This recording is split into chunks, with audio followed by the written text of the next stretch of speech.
So, hi everyone, thank you for being here. I'm Lucia Cucchi, PhD candidate at first year at the University of Milan in political studies. And I'm gonna be chairing this session. My main research interests right now are on feminist education and rethinking educational and parental responsibility, moving it from multiple to collective in the context of the liberal state. So that's it. And I'd like to present the first presenter of today, which is Erin Gallagher-Cohoon, who is a PhD candidate at the Department of History at the Queen's University. She grew up in Alberta, Canada, in a queer family, and after completing an MA in history, specializing in history of medicine, she decided to turn the historical gaze on her own life, asking, where do families like mine fit in the narrative of Canadian history?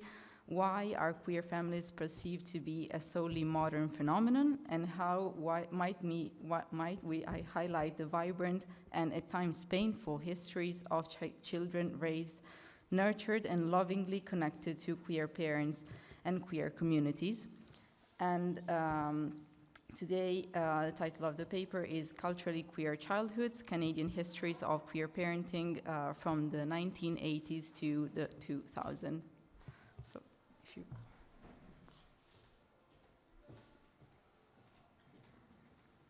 don't know if you need the computer. Just the PowerPoint that's open there, yeah. This one right there should be open. Yes. Yeah,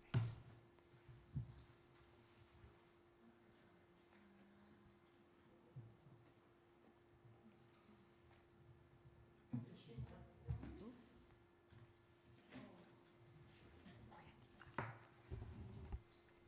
Thank you for the introduction, and thanks for the opportunity to talk today about one part of my dissertation research. Just a couple of quick notes before I really get into it. The first is that I worked with a translator to have some Italian translations on the slides, but I unfortunately don't speak Italian, and I wanted to be clear about that for the Q&A. The other thing I wanted to just quickly note is related to two terms that you may or may not be familiar with. One is that I use the term queer spawn throughout this, this presentation, and that's a term that is used by children raised by queer parents, by some, but certainly not all. There's not really a unifying term among queer spawn communities, so I use it as a shorthand, but I do want to acknowledge that it was not a term that would have been available to children in the 1970s and 1980s, which is really, in the end, where I'm going to focus most of this presentation. The other term I wanted to define is in the title there, culturally queer, and that's a term used by queer spawn, often by queer spawn who are straight, as a way of acknowledging the ways in which they are still connected to and grew up within queer communities, and the influence that that has had on their identity. Queer spawn who are themselves queer tend to use the term second gen for second generation. But in this presentation, I'm not trying to imply anything about the sexualities of the children whose sources I'm looking at here. I don't actually know anything about how these kids would have, or today as adults would identify in terms of their sexuality. Rather, I'm using the term culturally queer in a much broader sense to talk about the ways in which children are in relationship with queer culture. So the sources I'm going to be talking about today, I really want to focus on cultural objects produced by children themselves, and often in response to a larger heteronormative culture, specifically in Canada, or the more immediate queer cultures of the families and communities that these children were growing up in. So these sources are some of the few child-produced sources that I found in my research. In my larger project, The Voices of Adults, parents, social workers, judges, and journalists, the adults really dominate in this research. When I started my dissertation research, I really did want to be bringing up and talking more specifically about children's perspectives, particularly because of my own childhood experiences. I grew up with gay dads, and at the time, in the 90s and early 2000s, I was often told that we were the first generation in this sort of experiment of modern family, which for me, honestly, was quite a lonely thought. And as I quickly realized, also is just not true. So I went searching for the histories that would talk about families like mine and experiences like mine.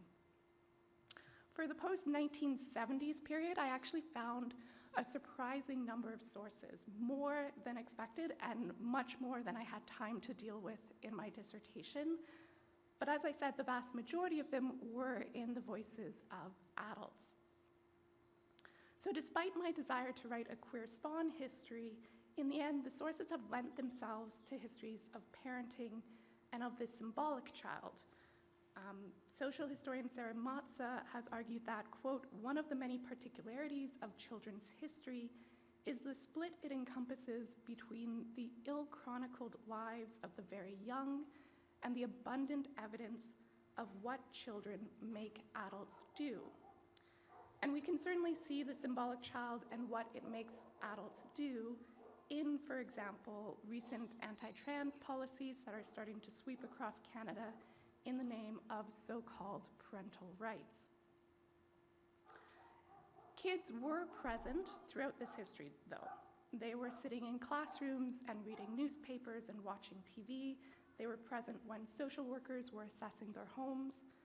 And debates about the legitimacy of queer family life were not just in the name of protecting the children, they also happened within earshot of children. Intentionally or not, their audiences included children. In the rest of this presentation, I want to consider the child-produced sources that I do have in my sample and what they can tell us about queer family histories from the perspective of those who are most often talked about rather than listened to. So the child-produced sources I have in my sample were collected, organized, and archived by the adults in their lives. An example that you can see on the slide here is the regular kids page of the Lesbian Mothers newsletter Grapevine. And here, for example, you can see this is just one part of a kids page. You can see this lovely poem that a child wrote about their lesbian mother, and it's alongside all sorts of artwork as well, some of which doesn't really tell us much meaningful about a larger history, so I don't know how to interpret Cappy's series and this little drawing of a face there. So you can see the ways in which this compilation of queer spawn art and poetry can demonstrate quite unique perspectives on growing up in queer family, but it also can show these idiosyncratic and at times obscure childish desires and experiences. The newsletter itself was produced by the adult members of the Toronto Lesbian Mothers Defence Fund with their particular goals and vision in mind. And it's in the interaction between these queer spawn expressions and this, the queer parent scaffolding that this kids page was constructed. So even here, children's voices are being mediated through an adult-controlled medium. Besides the kids page of Grapevine, I will also be looking at two other collections of child-produced sources. I'm going to briefly talk about Stefan Lynch's files at the largest queer archives in Canada, the Archives in Toronto. And Stefan was the son of Michael Lynch, who in Canada is a very well-known queer activist. Among many, many other things, he founded Gay Fathers of Toronto. Stefan himself would go on to be the first director of Collage, which was previously known as Children of Lesbians and Gays Everywhere, and it's a primarily US-based organization by and for children of queer and trans parents. Finally, I will be looking at Tree Noisseau-McKay's artwork in the pages of Children and Feminism, which was a self-published series of essays written in 1982 by members of the Vancouver-based Lesbian and Feminist Mothers Political Action Group. The Political Action Group was a mixed group of heterosexual and lesbian feminists, and they were motivated to write this book, Children and Feminism, by what they saw as a dangerous gap in feminist theory, and a gap particularly related to thinking about children and children's liberation. Like the kids' page in Grapevine, Tree's drawings were collected and interpreted by the adults in their life. So here we have the description of the drawing, a court case, the mother's mad, the judge is a little nervous. And under that, we have the explanation. The graphics Tree chose to draw for this article show the defensive anger and fear that one child of a lesbian mother feels around the custody issue. Lesbian mothers, as well as their children, have to deal with their anger around these issues. So it's very clear here that this is not Tree speaking, this is probably Tree's mother writing this description. In none of these cases are we getting the children's unmediated voices, in other words, which is true of many different historical sources and is not unique to children's histories, but is something to be aware of as we're interpreting these archival sources. All of these sources are coming out of a particular activist context from the late 1970s and 1980s, when groups of gay fathers and lesbian mothers were organizing as parents, and in very gendered ways. They were organizing as gay fathers and as lesbian mothers, in defense often of custody and access rights, and in an attempt to develop alternative models of family. Not all of the children, of course, were aware of their parents' and caregivers' sexuality or of their activism. At times, it's actually quite clear that some parents deliberately distanced their children from their activism in an attempt to shield them from backlash. In oral history interviews, for example, now adult queer spawn remember their childhoods in quite distinct ways, depending on how involved they were in queer community. So in one interview that I did with someone whose mothers were quite active members in the Lesbian Mothers Defense Fund, they were involved in an underground sperm running network, and they fought for second parent adoption rights. In other words, these mothers were extremely politically active. The son does not remember his childhood as particularly political. When asked about the Lesbian Mothers Defense Fund meetings he also attended as a child, he largely remembered playing outside with other children. Others, however, felt that their childhoods were deeply marked by activism. Stefan Lynch writes about his childhood. I was part of all that activism and community that he, Stefan's father, was building for himself as a gay man. There was no separation. I would fall asleep sometimes on the floor of the disco, and I would hang out in the political activist collective meetings that would go until 3 in the morning. While they were talking about important matters, I would make rubber band balls and paper clip chains. Stefan's archive does contain more, luckily for the historian, than rubber band balls and paper clip chains. Here is one of the most remarkable finds in my mind, this sign in red ink in a child's handwriting that reads "Gay Fathers Here." And this was posted on Michael Lynch's door for the first Gay Fathers of Toronto meeting on March 18th, 1978, and was made by Stefan. Stefan Lynch's files, the larger collection of files, are a motley collection of postcards and letters, doodles, Christmas and birthday cards, and photographs. And there's no obvious reason why this particular collection was saved and not other childhood drawings or ephemera. Besides the Gay Fathers Here sign, Stefan's archive mostly paints a more everyday picture of the times and spaces in between activism. These sources feel intimate, personal, and even mundane at times. Some of them seem to resist historical meaning-making, such as this particular maze that consists mainly of squiggles. In contrast, Tree Noisseau-McKay's drawings are much more explicitly political. And this is likely due to the nature of the publication in which the drawings are found, but I don't have any additional information about the circumstances in which Tree was drawing.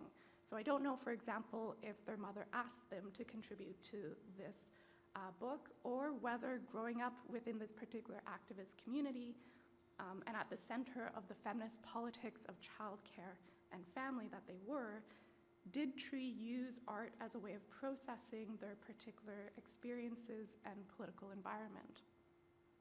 So here we have, for example, one of their drawings in which a child is going to a rally with two family friends, two men, one of whom has what is probably the pink triangle on their shirt, and the other one with the double Mars symbol, both of which are gay rights symbols.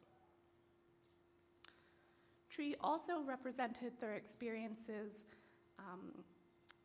living in a communal house, both the negative, as here when people aren't getting along, as it says, the dog, the cat, and the child run away, and an airplane falls apart from the shock waves, and you can see that happening in the upper left corner there of the drawing.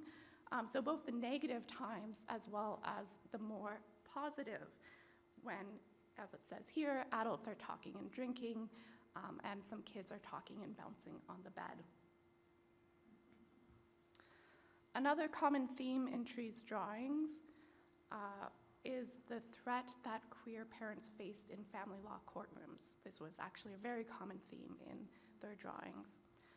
Throughout the 1970s and 1980s, queer parents were at risk of losing custody of their children. This was more commonly in cases of divorce, where one of the parents was coming out of heterosexual marriage and the ex-spouse argued that their sexuality made them an unfit parent. There were also cases where Children's Aid was seeking to intervene and potentially take a child away from a queer parent who might have been facing additional struggles, sometimes with substance abuse, often with poverty. In Canada, queer parents could and did lose custody of their children, especially if they were deemed to be indiscreet. Family law judges and ex-spouses used ideas of discretion to police and regulate the behavior of queer parents. In other words, what this meant was parents who were openly queer or who were involved in activism were more likely to lose custody of their children. Well, the main determinant in child custody cases was and is the best interests of the child test, and judges repeatedly stated that homosexuality per se was not a bar to custody. This did not prevent them from taking a parent's sexuality into consideration. It was often listed, for example, alongside other attributes that were thought to make someone an unfit parent.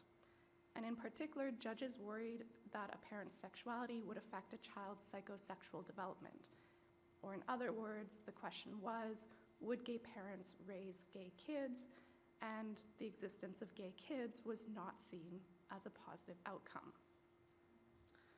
The always present risk of losing custody or access, whether or not it actually came to fruition for individual parents, fundamentally shaped the experience of queer parenting in the 1970s and 1980s.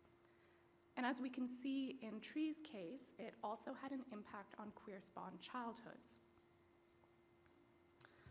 I want to end with two final sources that address children's perspectives of the legal regulation and surveillance of their families. So in this first one, a comic, we have a scowling caseworker who's standing by while a mother is shoving her partner into the closet and shushing her child, who asks, "But Mom, why did you push Penny into the closet?"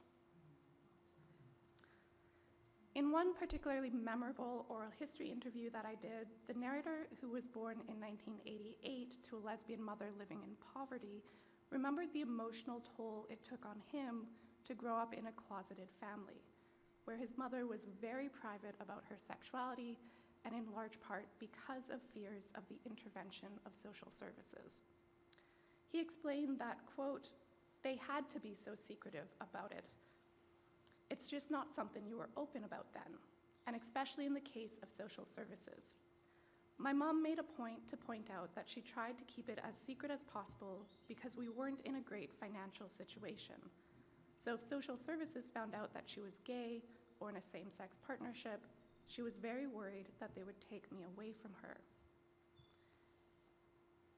He also remembered having to reassure her that he wasn't going anywhere, that no one was going to take him away from her, and it was a very real fear for him at that point in his life. These stories of the threat of social services and the impact that had on children in particular are rarely documented in history from the child's perspective, which is why I think this drawing in particular is so remarkable. The final source I wanted to address was a letter published in the fall 1980 issue of Grapevine from a 9-year-old girl talking about her family's court case, a case where the lesbian mother initially won conditional custody, but later lost custody of her children when she went against court orders, and those orders would have prevented her from living with her lover. She went against them, moved in with her lover, and lost custody of her children. She also lost her appeal despite indications that the father was abusive. And at that point, she took her children, she ran to the United States, and she lived with them in hiding for 5 years before the family was found. So Lisa's letter in the fall of 1980 captures a moment before her mother lost custody. And it's an important reminder that children's voices are silenced at numerous points in this historical process, not just in the archiving of sources. Lisa writes, "I don't think it's fair that children aren't asked very often who they'd like to be with. We were in court for a month. Nobody asked us what we wanted, but finally the judge said we could still live with Mummy. We were so happy. It's hard for lesbian mothers to fight for custody, but it's hard for children too, and sometimes people forget that." I hope that in highlighting these child-produced sources, I can remind us that children and youth have always engaged with, responded to, and been part of queer culture and the creation in particular of queer cultures. Whether we are talking about children raised within queer communities or about queer youth who are coming out into their local queer communities. I would also just like to hold space for the sources that are uninterpretable to the adult historian, or that show an idiosyncratic perspective that doesn't seem to tell us much about a larger history. I think that the messiness and obscurity of children's cultural productions reminds us, in fact, that adults too, and the cultural productions that we create, are not always as rational and meaningful as we present them to be in retrospect. Thank you.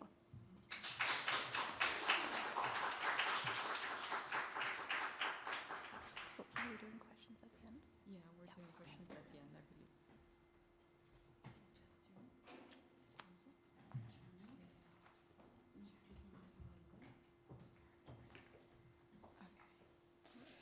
So, next we have Rosita Maglie, who holds a PhD in translation studies and is an associate professor in English, language and translation at the University of Bari, and whose research focuses on CADS, LSP, CMC, and multimodality.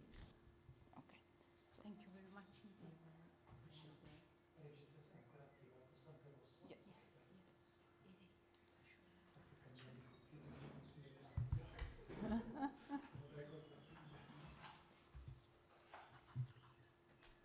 Before I begin my presentation, I would like to inform you that this study was conducted jointly with Mario Marcon, who was unable to attend this conference. Mario and I have already worked together on this topic, but due to problems with the publication of our work, we opted for a queer strategy to talk about families with same-sex parents, but in a rather hidden way, as you can see from the titles on this slide. So today I can finally speak openly about this topic, and I will address 3 main points. I will begin with a review of the literature on the representation of families with the same-sex parents in English picture books. Then I will present our study and the multimodal critical discourse analysis of the trilingual same-sex parent-family corpus. And finally, I will end the talk with some concluding remarks and suggestions for further studies. The representation of families with the same-sex parents in English picture books for children has hardly been dealt with in the literature to date. The studies reported on in this slide are an exception to this trend.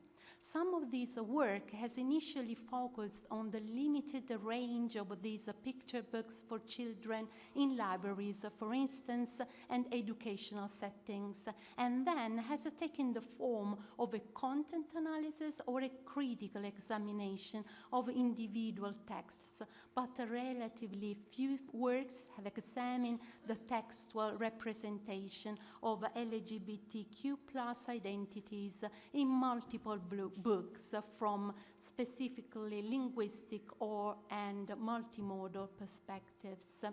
In 2012, Sunderland and McGlashan analyzed a corpus of 29 English same-sex parent-family picture books for children. Among other aspects, they primarily examined the narrative strategies used to promote acceptance of same-sex parents and create a positive image of gay identity. In relation to the latter aspect, they discovered 3 types used by authors and illustrators. The first, gay upfront, that is the overt verbal and visual mention of being gay through the value of love. Different, that is the depiction of a same-sex family in comparison to the traditional heterosexual family, with no mention of being gay, but with the beauty of being different. And the most common strategy in their study is the background in which issues around the family or personal life are not so specifically related to the politics of homosexuality, such as adoption, fall in love. In the same year, Campbell-Naidoo named the 2 discursive strategies that can be found in this type of a book collection: playing it safe and the perfect image. The former refers to the author's conscious decision to avoid overtly queer content, while the latter strategy is to portray rainbow families as happy families in order to attract a wider audience to non-mainstream children's literature and buy it. 2 years ago, McGlashan alone examined a larger corpus of picture books published in English that feature families with 2 moms or 2 dads. The work not only provides a comprehensive account of trends in the name and the visual representation of parents, but also focuses on the quantitative correspondence between the visual and verbal elements of picture books through collustration, that is a combination of textual collocation with visual illustration analysis. The results of these studies seem to suggest that their representation as parents in same-sex families reinforces some prevailing social norms and some gender, family, and parenting stereotypes. Furthermore, our literature search revealed that there is nothing that examines their linguistic, visual, and multimodal representation from a cross-linguistic and a cross-cultural perspective. This study seeks to address this gap from a cross-cultural perspective by comparing these discourse strategies from literature that has focused exclusively on English authors and illustrators with the strategies used in same-sex family picture books for children written in languages other than English and for non-English speaking audiences. This is because in order to investigate whether English-speaking same-sex families are portrayed differently from other same-sex families in French and Italian children's literature, the complexity of a social and cultural context, as well as the complexity of a multimodality, should be considered. The two preferred semiotic modes that emerge in children's literature clearly include both verbal and visual discourse strategies. It is therefore crucial to pay attention to the interaction of the two and how they work together to tell the same story, as the choices made by authors and illustrators reveal a critical interpretation of the queer content of the stories. We use the corpus-assisted multimodal critical discourse analysis to support our cross-cultural intersemiotic analysis and describe how words and images interact to shape characters and their actions. More specifically, we focused on verbal parental naming strategies to examine shared and or different parenting roles, childcare practices, and relationship with each other. In addition, Lady Machin's toolkit helped us understand whether words and images work together through collustration or separately when communicating acceptance of homosexuality and celebrating same-sex love. As you can see from the table, the corpus is quite small. In fact, it includes around 29,100,000 tokens and a total of 35 picture books. You can easily see the limited contribution of the Italian subcorpus, only 8 books. Same-sex parent-family children's literature is a niche that has to overcome some moral, editorial, and commercial constraints in Italy, but also in the more liberal UK and the US.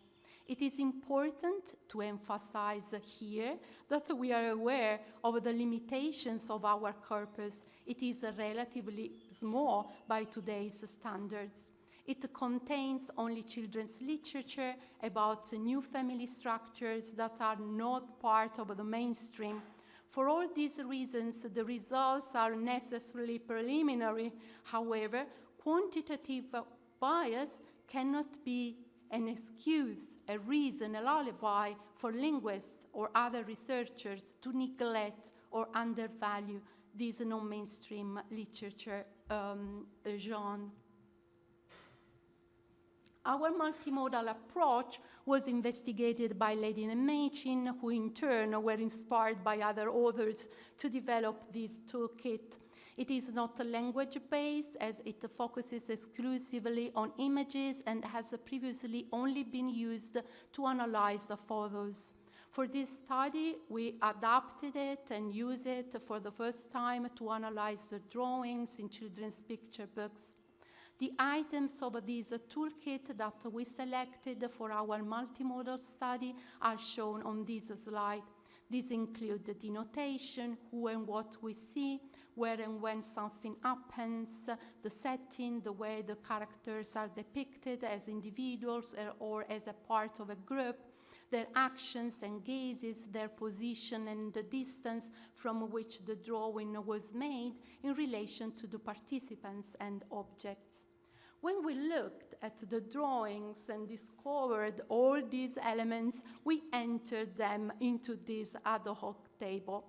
We believe that investigator triangulation, using more than one researcher to discover and examine the data, but also theoretical triangulation, examining the data through more than one theoretical lens, not only, for instance, via the multimodal toolkit, but also via corpus linguistic tools, help to validate and enrich the analysis. In compiling the corpus linguistic criteria were applied. First, the criteria of a genre topic, picture books that can depict and convey a same-sex family discourse. Then the audience became a central criterion, all the picture books collected that primarily aimed at 2 to 10-year-old children. And finally, of course, the language criterion, English, French, and Italian. Our corpus is simultaneously parallel and comparable, as some picture books have been translated from English into Italian or adapted for French. This is the case of Un Tango Makes Three. But there is one picture book that is intentionally bilingual, having been written in both French and English, as well as Spanish and English. If we look at the publication dates of the books contained in our corpus in the 3 countries, the enormous delay in their publication in Italy becomes clear. To move on to the presentation of our analysis, I will start from the linguistic patterns discovered in the representation of same-sex parents. The results show that the authors prefer intimate rather than formal names when choosing parental names. However, there are some differences between the 3 languages. In English, we found a high degree of stylistic variation in parental names. In French, there is little variation, and in Italian, there is no variation in parent names. The strategy of naming parents according to their raw relational identification and their names informalization seems to be a characteristic of both English and French-speaking authors. Moreover, they use this strategy exclusively for the mother figure. Of course, this choice cannot be generalized, but it is a tendency that can be observed in our corpus data. From this slide, we can clearly see that the corpus as a whole shows a clear preference for the parent naming strategy, which focuses on identifying the relationship between adults and children. However, a closer look at the subcorpora shows a different picture.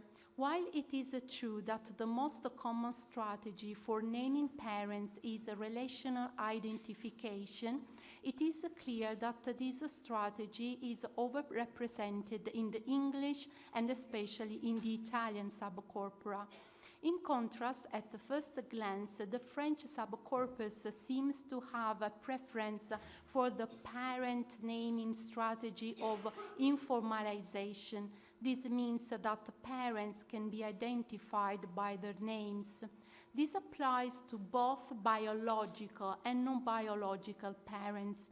However, a closer look at the occurrences in the French subcorpus shows that this strategy only occurs in 2 out of the 14 books in the subcorpus, so it is therefore not equally distributed and therefore not equally chosen by the picture books authors.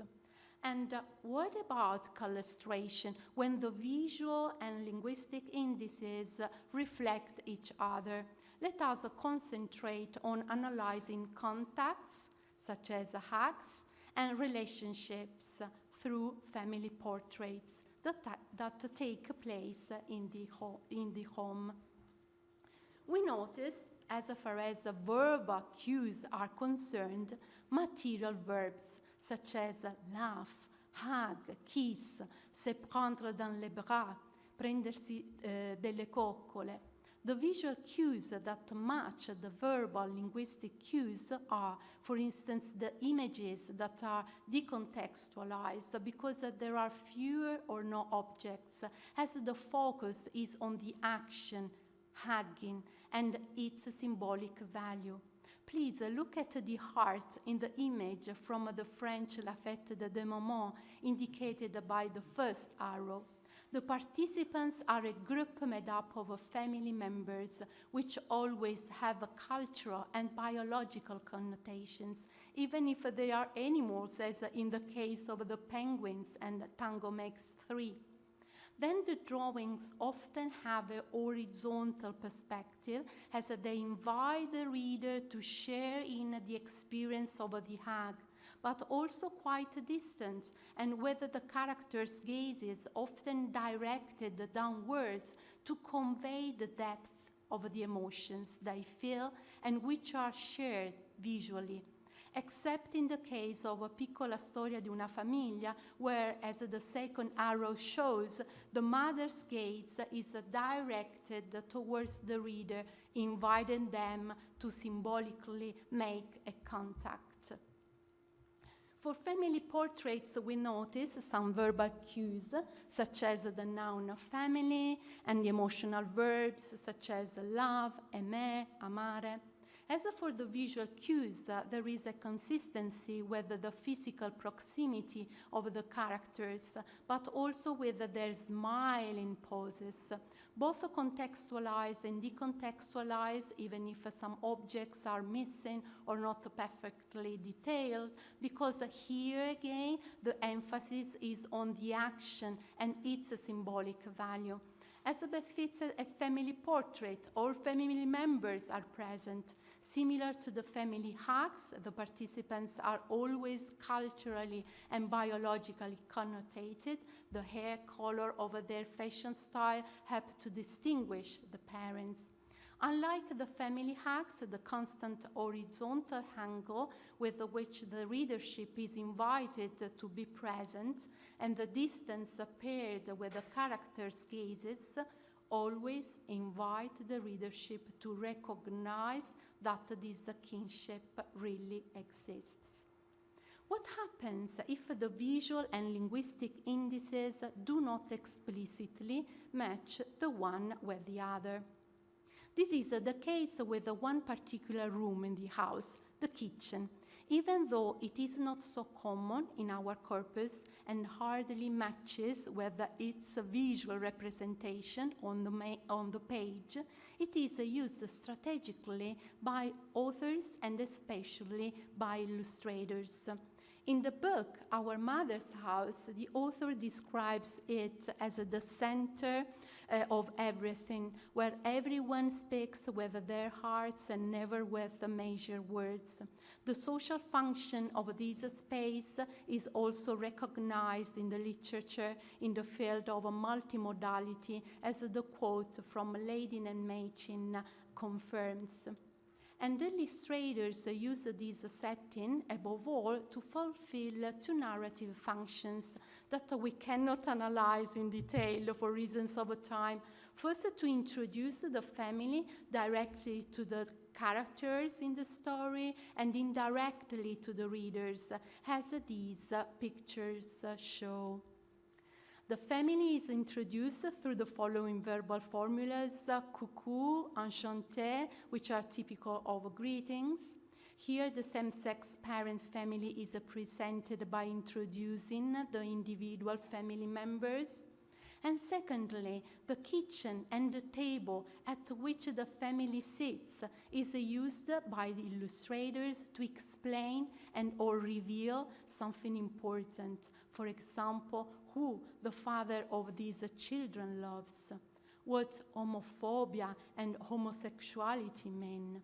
Here too, the kitchen plays the role of the privileged place of revelation. The mother tells her child that her son's father and his roommate are gay, and that's the reason why she is the best mother in the world, as it says on her apron in the middle of the page. In conclusion, in line with the Maclachlan French and Italian picture books tend to favor relational identification as a strategy for naming parents. Cross-culturally, our corpus shows a clear preference among English language authors for the relational identification, plus informalization strategy, which is rare among French language authors and absent among Italian language authors. On the one hand, illustration proves to be a powerful tool for analyzing picture books and can complement a non-verbal multimodal analysis. On the other hand, verbal and visual consistency cannot always be observed, as in the case of the kitchen, a multimodal analysis toolkit that makes it possible to emphasize the complementary interaction between words and pictures. And finally, I would like to leave this floor with the following questions. Can we say that family hugs, family portraits, the idea of a family and of parents explaining something to a child are, as we said in our literature review, a calque of heteronormative norms about queer kinship? Or can we say that this is simply a common way of being a parent? Future work brings me to the real end of this presentation. Our best plan is to extend the analysis of what happens when the door of their house opens and they leave their house. And especially when children of same-sex parents go to school and interact with their classmates who do not know and understand what a rainbow family is and use PD and gay as an insult, and how the teacher tries to deal with these issues the next day. Thank you for listening.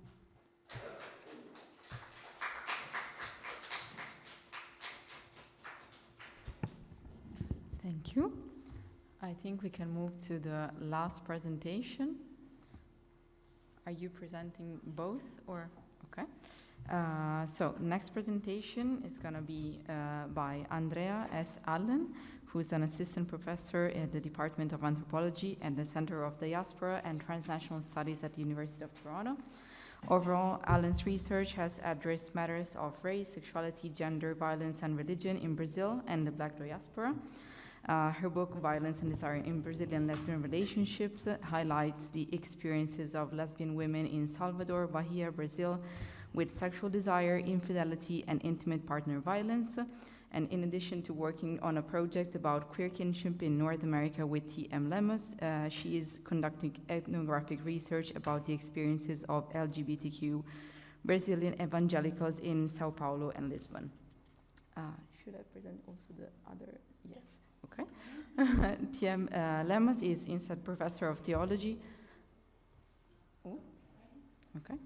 At Huron University College, an affiliate college of Western University, where she also holds a graduate appointment, and she's an affiliate at the Center of Transitional Justice and Post-Conflict Reconstruction.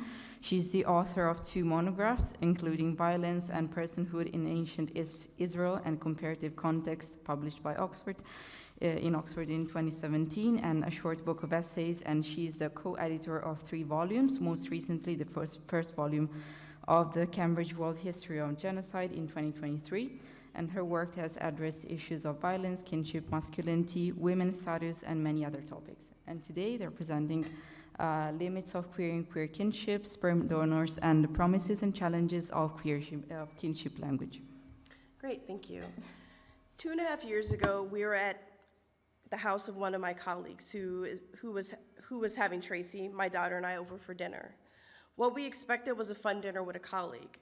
What we did not expect to occur that evening was to learn through pure serendipity the identity of our daughter's anonymous sperm donor. We were talking about sperm donation with said colleague, who, like us, is in a same-sex relationship with a woman who had been trying to conceive using a donor. Tracy joked that what had appealed to her about our donor was his interest in ethics and love of board games, not his impressive height or water polo hobby. Yeah, he's 6'3" and plays water polo, but like I care about that. Who even plays water polo? Tracy had already mentioned his profession, and at the mention of water polo, Andrea's colleague, my colleague, who unbeknownst to us also played water polo, froze for a moment before a mischievous smile appeared on her face. I think I know your donor, she said simply. And so began one of the most unlikely relationships of our lives. one that has raised many questions about parenthood, relationality, kinship terms, and the nature of kinship for queer parents, as well as for queer egg and sperm donors. These questions arise in the midst of an era of rapid social reconfigurations of all things family, but also one of resurgent homophobia and continuing family traditionalism in many quarters. In this paper today, and then the larger project of which it will form a part, we will examine the inadequacy of current kinship language among English speakers in North America for expressing the particularities of queer kinship. This inadequacy necessitates that queer parents and donors negotiate and improvise with both kinship relations and kinship terminology. Drawing on autoethnography, queer linguistics, and cultural discourses focusing on queer families, we will examine today some of the questions concerning the use of kinship terminology and relationships between sperm donors and their progeny, sperm donors and people who have used their sperm to conceive, and other familial relations involving donors or donor children's families. Our own experience of serendipitously coming to know our anonymous sperm donor's identity served as a catalyst for a radical shift in how we thought about our queer family, which is comprised of 2 lesbian women and a then 3.5-year-old, but now 6-year-old. In the 2 years since we met our donor, we have had to wrestle with various questions of kinship relating to how we think about kinship relations themselves, the affective ties, responsibilities, and benefits of kinship.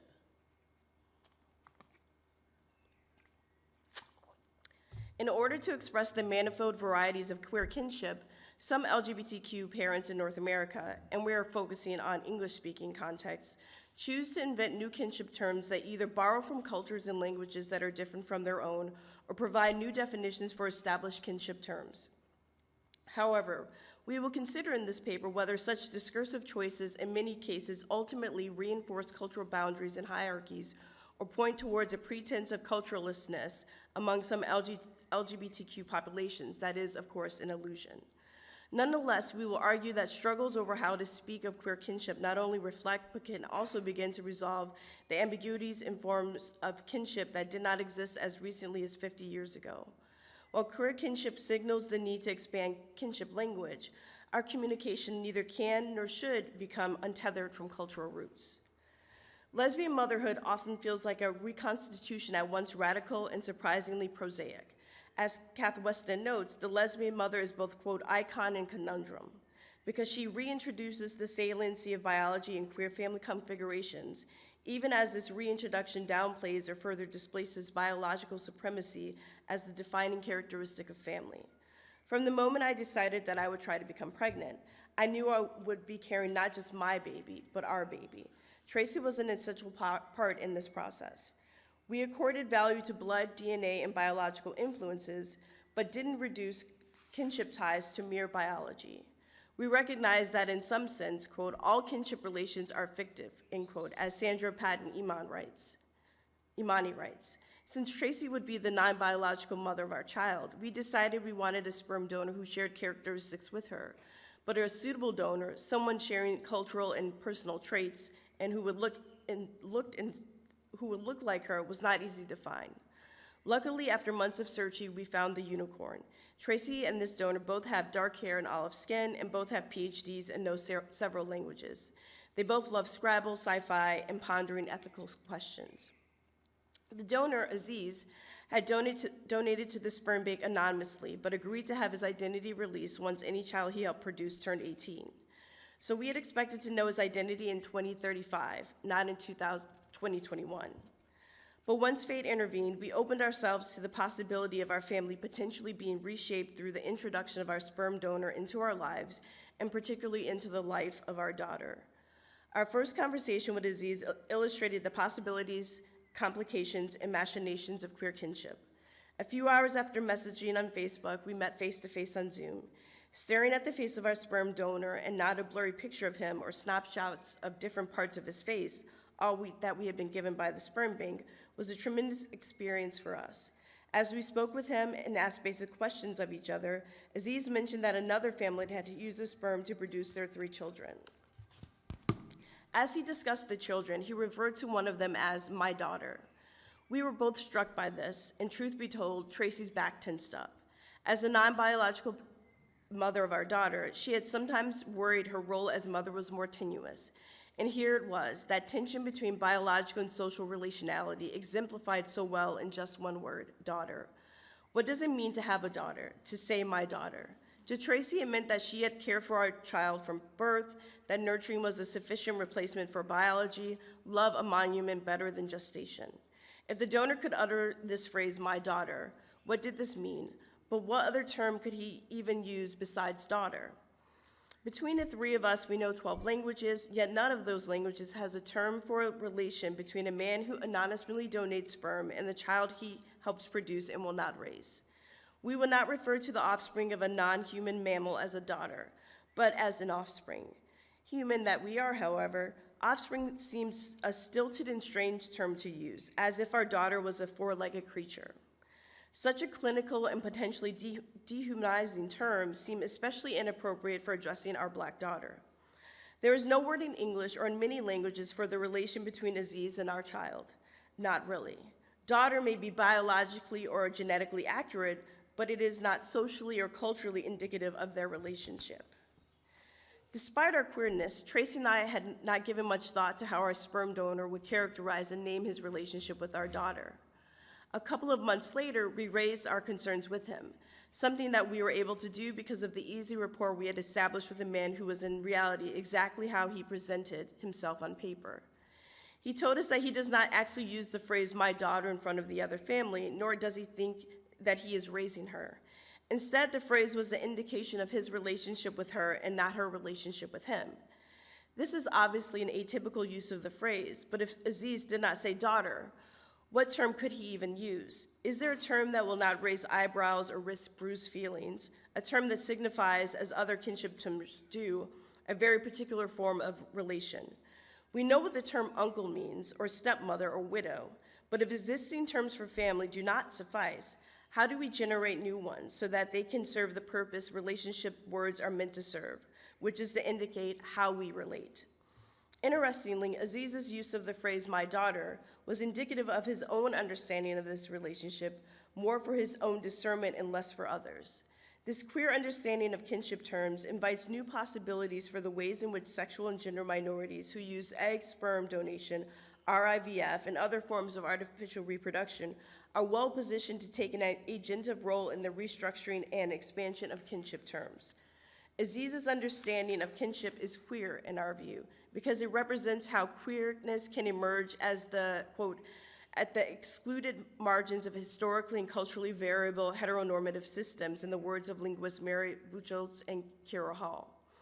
As a self-identified lesbian couple whose donor is a self-identified gay man, we already defy heteronorms that prescribe who should be the object of our desire and how we should employ language to identify our sexuality.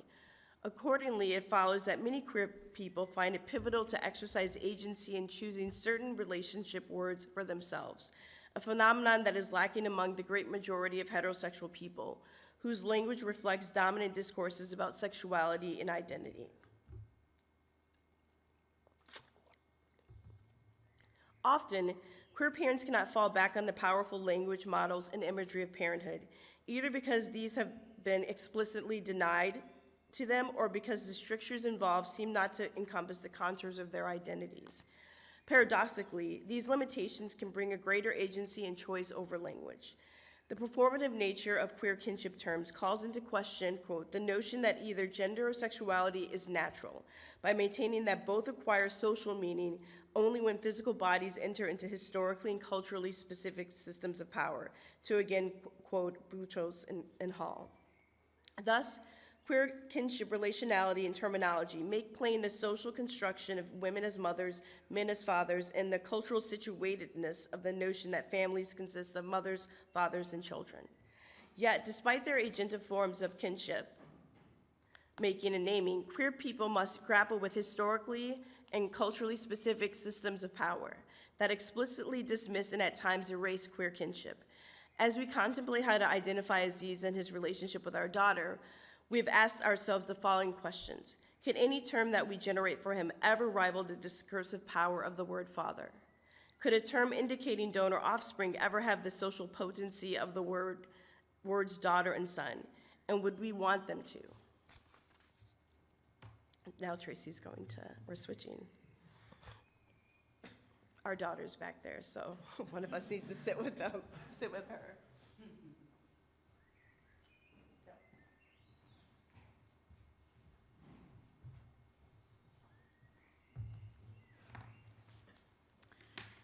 It is noteworthy, perhaps, that our feelings toward Aziz's use of the term daughter have shifted as we have grown closer to him.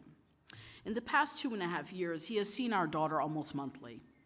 We message with him weekly, not just about Cyrene, but about all sorts of things.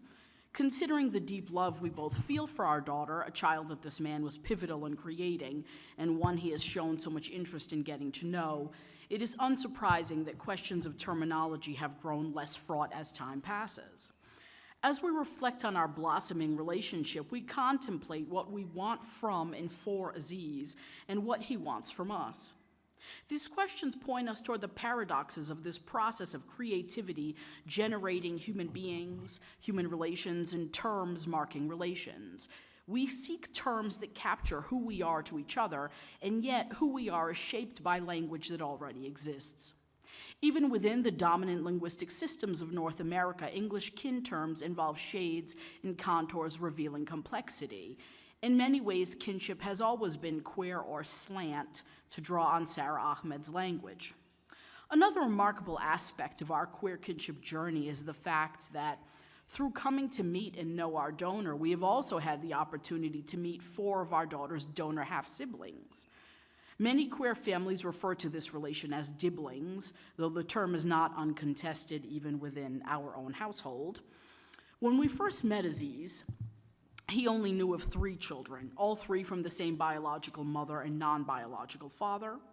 Since then, however, he has come to meet 2 other donor daughters, besides our daughter, for a total of 6 children who resulted from the very brief period he donated. All 6 of these children are between the ages of 5 and 7. We have had the opportunity to meet 4 out of the 5 donor half-siblings. These relations have also raised questions about language and kinship. For example, what do we call the women who have borne these children, or the women and the man raising them? What should their children call us? And most importantly, what should we expect of their relationships with our daughter? Should we expect them to see each other as acquaintances who happen to share a curiosity of origins? Will they see themselves as being like cousins or like siblings raised apart? Early evidence of relations between teenaged or adult siblings reveal a variety of affective dispositions and relations. A This American Life podcast episode from a few years ago related the stories of several donor half-siblings who met only in young adulthood. Even within this one set of dibblings, relationships diverged greatly, with the most salient determinant of difference seemingly being whether or not the half-siblings had their own uterine siblings. In many societies, past and present, uterine half-siblings sharing the same mother, raised together in a household, have had closer connections than those sharing only a father. On the other hand, half-siblings by the same donor who were singletons with no other siblings seem to connect more to their donor half-siblings, happy to have found themselves all of a sudden in adulthood with a sister or brother. Thus far, our experiences navigating these murky waters are both continuous and discontinuous with the experiences of most queer families in North America. If the information we have gathered from informal conversations, websites, discussion boards, and social media pages are any indication. My wife and I were both raised in traditional patriarchal families. My parents are Azorean Portuguese immigrants to the US, and I grew up in an ethnic enclave where kinship organized life and communal matters considerably, both in terms of gender hierarchies and of affective connections and relational expectations. Andrea is the youngest of 5 daughters of a Baptist minister and a homemaker. Her parents established a household that was quite hierarchical and conformed to traditional gender and familial expectations in many ways. In growing up in very patriarchal homes, both her and my experiences deviate somewhat from those of the upper middle class, normative whites who dominate queer culture in North America. This fact may, we realize, shape our expectations of motherhood and kinship. What culture does in all of this kinship formation is everything and very little. It is everything because it is the source of language, the source of kinship terms and statuses and expectations. It is the fons et origo of how we experience biological and non-biological connections. But it is also very little in queer kinship because of the pretense that normative white queerness adopts towards hyper-individuation to the point of culturelessness, even though, of course, culturelessness is an impossibility. Many queer parents in North America, particularly queer women and gender nonconforming and non-binary people, seem attracted to hyper-individuation in their parenting experiences. They sometimes look to languages that are not their own heritage languages to find kinship terms they might take on, to express kinship roles they see as new and deviating from the roles of the parents who raised them. They wish to separate themselves concertedly from their own mothers and mothers' experiences. One finds interesting examples of this on the English language website Mombian, which was created by Dana Rudolph and features a list of parental terms that LGBTQ parents have chosen for themselves or ones that their children use for them. Besides the usual terms mama, mommy, mom, or daddy, dad, or papa, another popular term chosen was baba. Different people noted that they liked this term because for them, it was a non-gendered parental designation, which matched how they felt about themselves as parents. This term is worth investigating further. While many LGBTQ people in North America identify baba as a non-gendered term for parent, in fact, millions of people around the world from different cultures and language groups, including Chinese, Arabic, Persian, and Shona, use baba to mean father. Most of the queer people who identify baba as non-gendered are white and upper middle or upper middle class. But for the 2 billion people in the world who speak Chinese, Arabic, and other tongues that use baba to mean father, this term is highly gendered. Further, in many Slavic languages, baba is the word for grandmother, or is a term used to describe an elderly woman in a derogatory manner. Again, this term is highly gendered in these cultural contexts, though notably in the opposite direction. The Mombian site hints at an awareness of this linguistic problem by placing Chinese characters next to the word baba. Still, we must ask, what does it mean to ignore, or perhaps even erase, the cultural, cross-cultural, and historical use of this word to mean father in Chinese? What does it mean for white queer parents in North America to use the Chinese and Arabic word for father to designate their non-binary parenthood, drawing on languages that are not their own to evade the use of English language words like mother or mommy from which they feel so alienated? We argue that this phenomenon highlights the ramifications of the hyper-individuation of queer parenthood, where kinship terms are personalized and aspects of parenthood are personalized and made into a flourish of individual determination. Is such parental agency always a positive, always unproblematic, as queer communities often assume? These are important issues that dominant queer culture and most queer parents, particularly white queer parents, seem entirely unaware of, or when made aware of them, seem unwilling to confront. While we certainly understand how queer people experience familial alienation and are sympathetic to the physical and symbolic violence that family life so often perpetrates, should we not ask the question of whether we lose as much as we gain by these linguistic and social moves? Certainly, we should question the ethics of appropriating language terms from languages that are not our own languages. On the other hand, part of the need for new words stems from the limits of kinship terms themselves. When talking to Aziz about this presentation, he remarked, there are often multiple words for love and many ways to describe a friendship or a relationship, but very few words to say mother or father, regardless of the closeness or the quality of the relationship. It seems weird language does not allow us to use nuances for that. It is an oddity, no doubt, but it seems to be indicative of the importance of parental relationships as a sui generis kin relationship. The specificity of the parent-child relationship is indicative of its biological significance and its primacy in kinship systems. Kinship naming works alongside these biological, social, and cultural facets. Indeed, kinship naming serves as kinship making by establishing bonds and connections and by strengthening as well as perpetuating these bonds and connections. What gives relationships meaning? That's what we're getting at here ultimately. Is it how tailor-made to suit our eccentric needs as individuals they are? Or is it the recognizability and their ability to shape us and others? This patterning is surely why I am allowed legal guardianship over my non-biological daughter, because I am recognized as conforming to the legal and social role of mother with all of its expectations and responsibilities. It is not individuation which makes me a mother. It is how I embody and am allowed to embody a mother role, seen as equal to the mother role of Andrea, who gave birth to Cyrene and is her biological mother.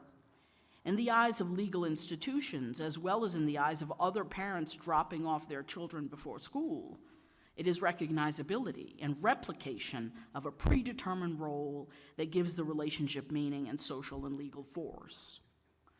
This patterning comes with possibilities and with constraints. We make our choices within these constraints imposed on us by our societies and, yes, our languages. All choices entail benefits and costs. What are the benefits and the costs of queer kinship? What are the benefits of choosing to embody a particular kind of motherhood? And what are the costs of doing that? What are the costs of making children using processes that by nature entail new forms of kinship, involving either no existing cultural models or only ill-fitting and sometimes oppressive ones? What is the labor involved in doing this work of creating relations out of whole cloth with no patterns to follow except the patterns set by mothers and fathers and daughters and sons in the cultures that raised us, shaped us, and gave us language to articulate and refuse aloud the strictures and contours of family? There are, of course, so many strictures, some so tight they feel at times like a straitjacket. But family is not just burden.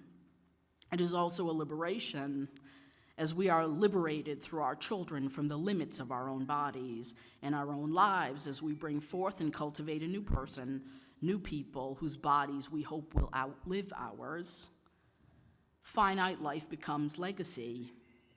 In chapter 56 of the biblical book of Isaiah, we find an oddly germane statement. To the eunuchs who keep my Sabbaths, who choose the things that please me and hold fast my covenant, I will give in my house and within my walls a monument and a name better than sons and daughters. I will give them an everlasting name that shall not be cut off. Deviant and so often debased, we are these eunuchs, and we seek our monument and our name, our everlasting name, so that finite life becomes legacy. The boundary lines of kinship in its language are bonds, but they are also pathways, leading us to places we have already been and to places yet unseen that exist in us as hopes, tethered always to what has already been seen, known, and marked so indelibly on us.